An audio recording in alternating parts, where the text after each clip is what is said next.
Hello, tell us about your idea and how you thought about making Liberland. Well, I'm here and I'm very excited to present Liberland at this conference here in Romania and also help to push forward the organization of our embassy and meet also the key players. I'm actually having a lineup of meeting with members of parliament now.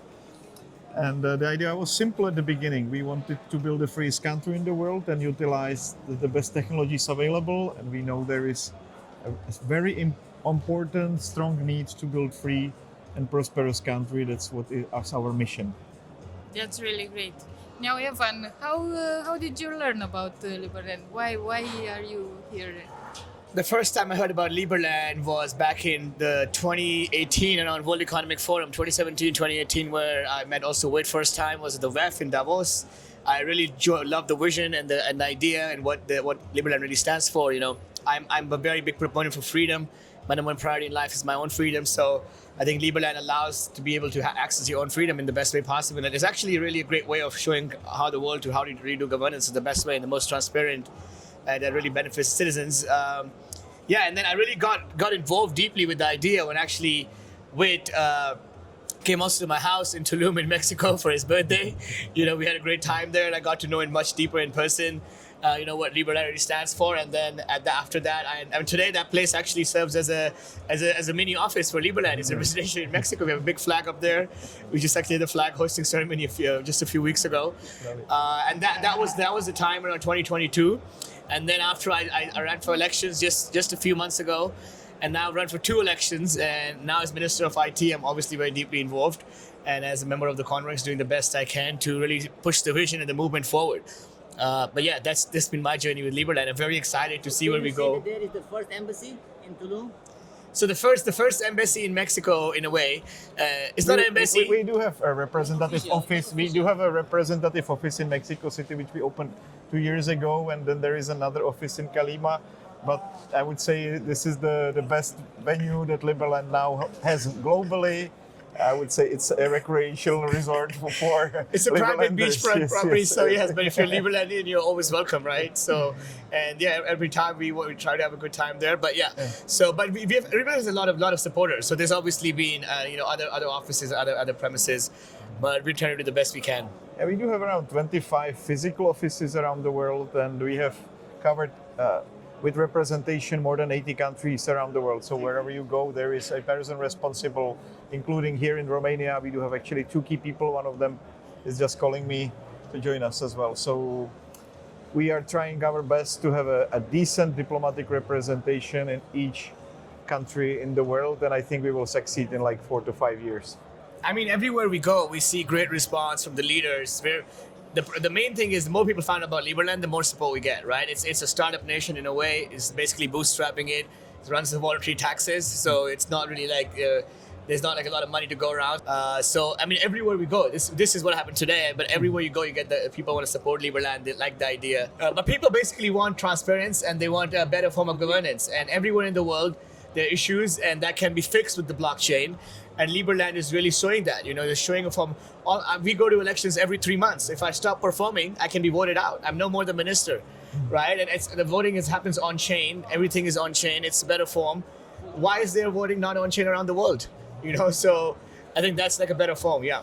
But it's not just about voting, right? If you go to blockchain.liberland.org, you see that we have put all the state agendas onto blockchain. Like you don't have to wait half year for a land register to make a move. It happens in split of a second.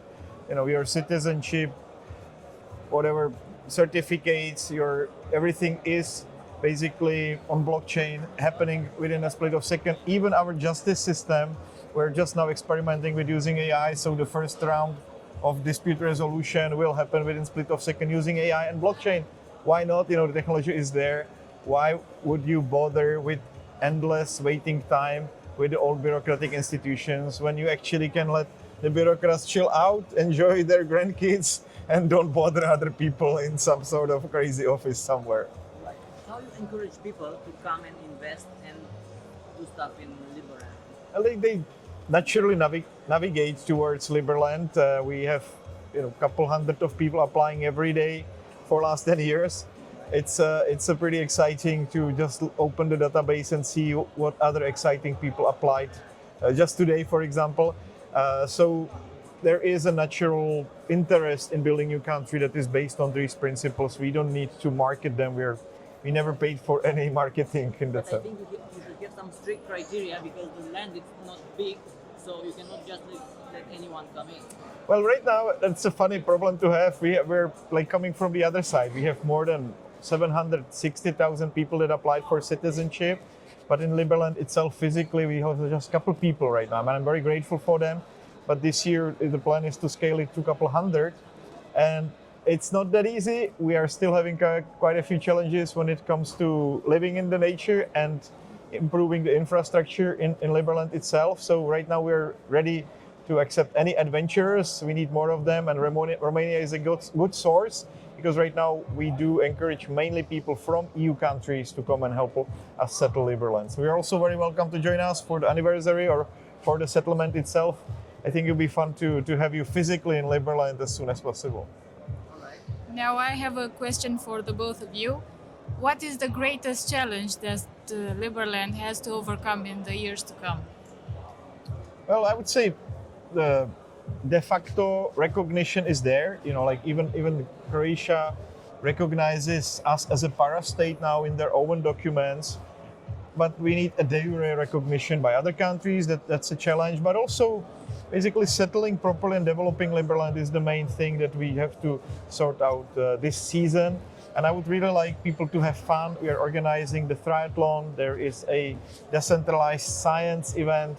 We're launching basically a space exploration mission from Liberland. We are fixing the local airport to be able to at least have ultralights flying out of Liberland. So there is lots of challenges and lots of cool cultural and, for example, musical events lined up, but that should all lead to creation of permanent infrastructure in Liberland and also sorting out our relations with Croatia. Those are the main topics of this year.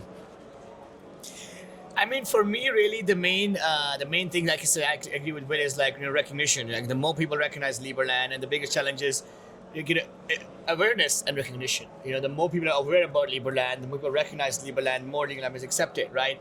And I don't come across many people that don't like the idea of Liberland. It's very, very rare. I don't think actually one time somebody said I don't support it, I don't like it. You know, I can't even remember one time somebody said that. So it's really is about awareness. The more people find out about Liberland, the more people we can tell about Liberland, the more growth we have, you know, the more interest. I think really it comes down to awareness and adoption. And that's what really I think is the biggest challenge, but also the biggest potential that Liberland has. That really there's, the more people are aware, the more people recognize it, the more Liberland wins.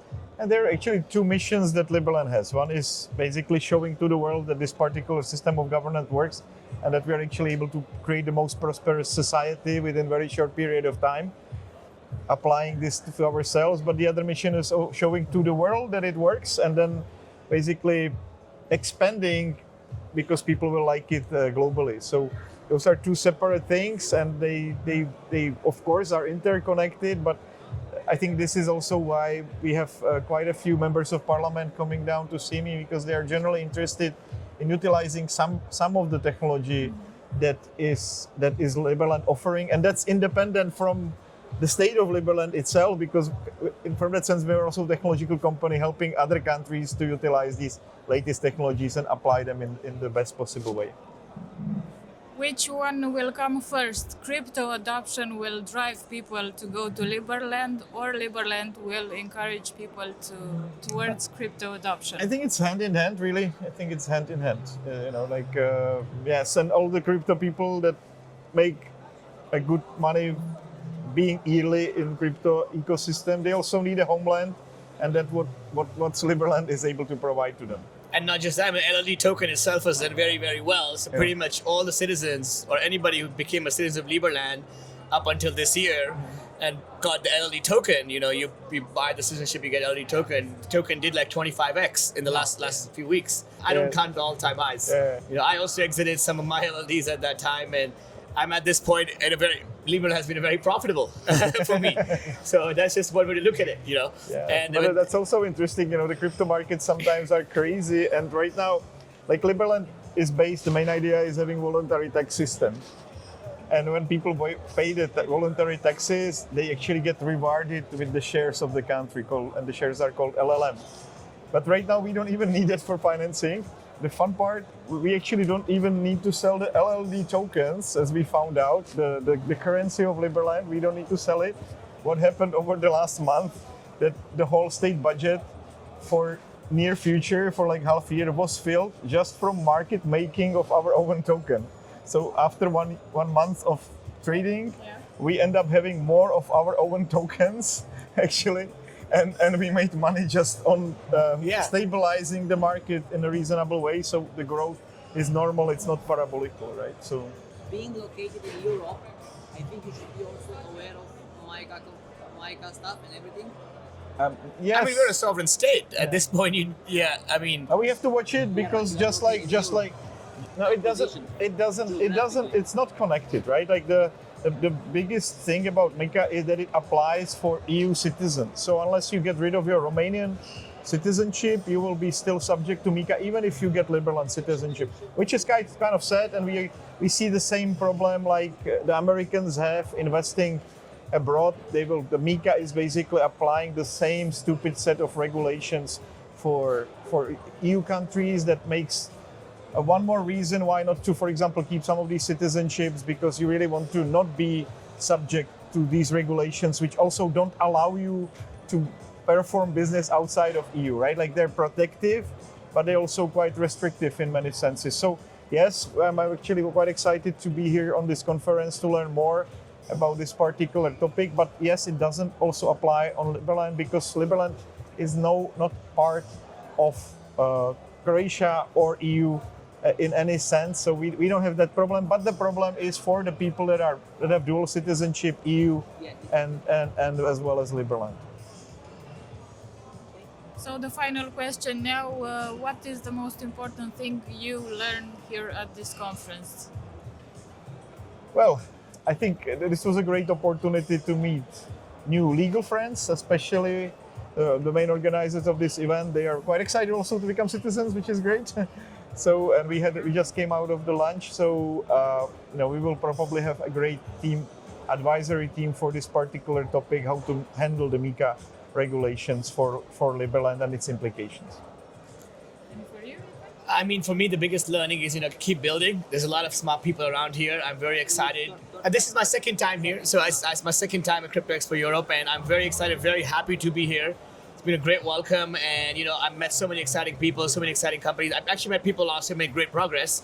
So, and then I've also met new people, and it's actually very, very nice. So I'm very, very happy to be here, and I look forward to coming back next year. And we actually met some good people, from different parts of society here, and we're trying to do good things with them. And we see what happens next year. Yeah, we see what happens next year. So very, very excited. Thank you. Thank you both very much. Thank you very much as well.